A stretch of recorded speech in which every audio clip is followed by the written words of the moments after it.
We're investigating.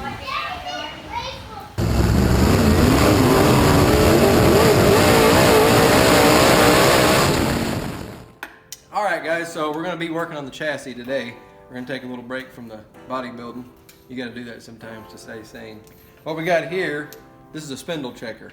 We check our spindles as often as we can to make sure that they are good and straight, because if your ball joints aren't aligned properly, it really throws off your handling characteristics.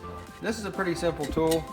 It mounts, there's your top ball joint hole and your bottom ball joint hole. Easy for me to say. And it's pretty self-explanatory. You get this all in there, tighten it down a little bit, and you see if that pin goes through there smoothly. So you slide it through. Show them that B. That is not gonna work. So that's an issue we had at the end of our year last year. We've got a brand new set of spindles here, reamed and everything and ready to go. So what we're gonna do is we're gonna check them out and see if we got a good set of spindles. My bet is we do. So let's see. All right, there's your top one. Put it in there, simple and easy. Now, I don't like tighten these with a wrench or anything, because this is just a real lightweight aluminum piece, and I'm afraid it's gonna hurt it. So I'd like to be able to use these things as long as I can. So those are in there good and snug. Slide our rod through. There it goes. Went right in there.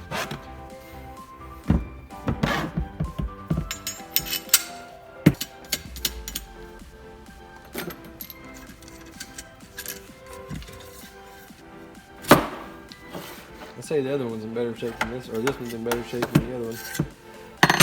They're both good. Alright, so what we're going to do is take off this, how you doing there, shop dog? We're going to take off this old spindle. I'm just going to give you a rundown on how to do that. And then we'll put them on in reverse order. So first thing we do is we pop this cap off. Would you like to help? Would you like to help me?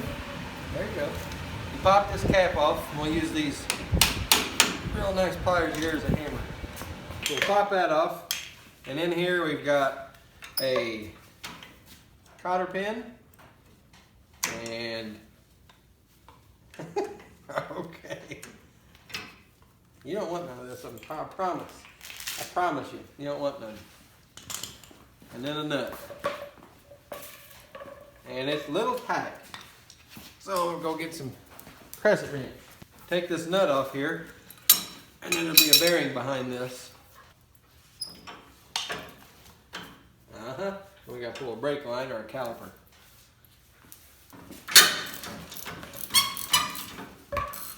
Alright, so we got to take our brake caliper off. Ow! Son of a gun! Quit! And I can't do it because my brake line's in the way. So now I need a 9/16.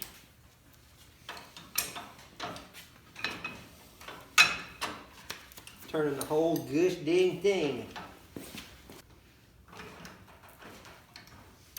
So we take these brake caliper bolts off. So now, once you got that caliper off, you got your bearing, and then you have a washer on there. You should be able to slide your hub right off there. Upper ball joint, lower ball joint. I can get those, or of course they got cotter pins on them too.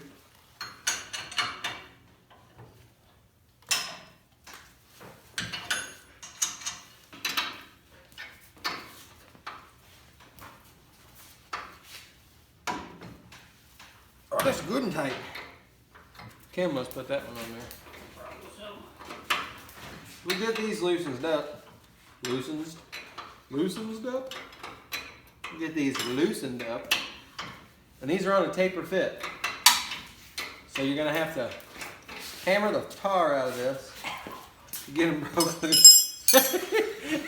Lucky's tearing Brian up back there. He just tried to get a hammer, son.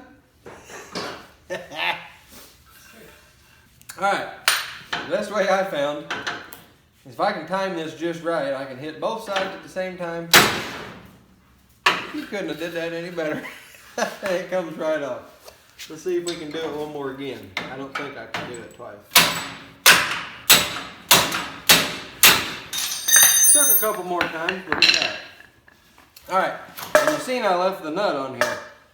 Reason being, that would have shot out and this spring would have, it doesn't have a lot of pressure on it, but with anything, I mean, if you had something with a whole bunch of pressure on this spring, you would obviously want a jack or something underneath this to keep that off and fling it out. With this car here, I already know I've done it a bunch of times. It doesn't have a lot of force coming off of it.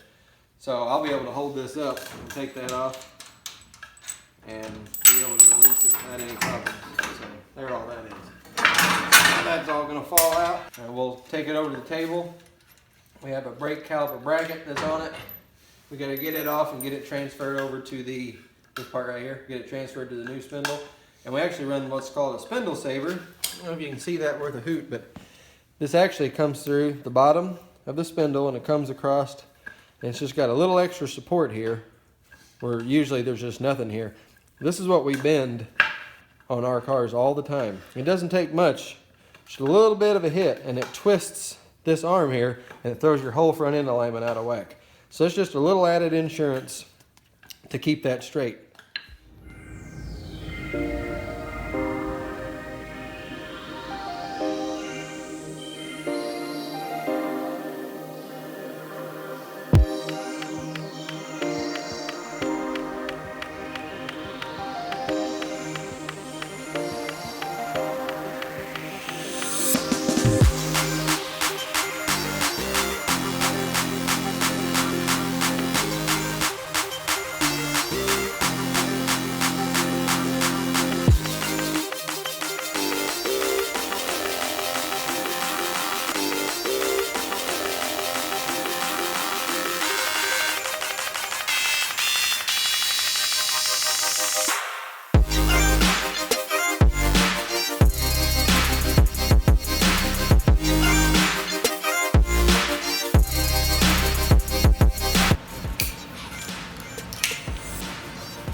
Alright guys, so we finished up our front end, we've got the spindles put together. So now we're going to go on and get the tie rods and the drag link, we're going to put all that on. Man,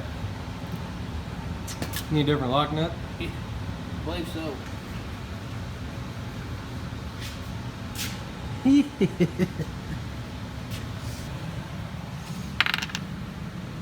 So basically that goes on there, holds one of our tie rods on, and that being ground down like that, the nylon is kind of gone. That's what happens when you get in a wreck. All this stuff's so close in clearance to the frame, it only has one option, that's to rub the frame. Alright, this program is brought to you by Cool Tool Alert. It's not a commercial, but it could be. So, what we got here, it lets you check the length of your tie rod, pull bar, whatever you got. So in this instance, we're going to use our tie rod, and we got to replace both these heims because over time they get wore out and sloppy and makes the steering all jiggly and crappy. So we're going to take these heims off, and now we put that on there. This is our original length. We'll tighten this jam nut down. Now we know the length it's got to be. So when we put our new ends on there, our new heims on there, we'll be right back in the ballpark.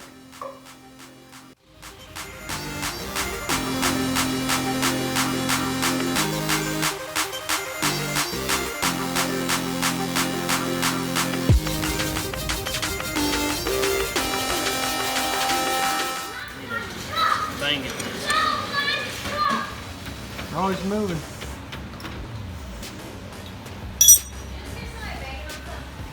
This guy right here, part of our steering, as an added safety precaution, we always put cotter pins on our steering components because you don't want that stuff falling off. Some people use little clips. We just put cotter pins in it. They sell those cotter pins all day, super cheap. So this is now our completed steering. As you see here, this steering arm is bent. And why? Whenever this suspension cycles up, because we're going in the turn, turning left, so a lot of weight goes on this. When it goes up, you can show them. This tie rod will hit right under here. Okay? It pushes that tie rod way up there to the frame rail, so we just use that to keep from getting into that and creating steering bind. We're investigating. There may or may not be a crack in that. Oh, it looks like it might be. It's hard to tell. We'll have to look into that. Well, we can't be having no cracks. Alright, and don't forget guys, comment down below if you got any questions. Give the video a like. Subscribe to the channel if you like what you're seeing. Any questions, comment down below. We're working our tails off in the shop to get this car done. We're running a little behind, but yeah, check that out. He's loving it over there. Wave! What are you doing back here? Okay. But like I said, we're working our tails off. We're doing everything we can to get this thing ready. So stay tuned to the next episode. We're gonna get another video uploaded soon. So subscribe to that channel, smash that like button. We'll see you next time.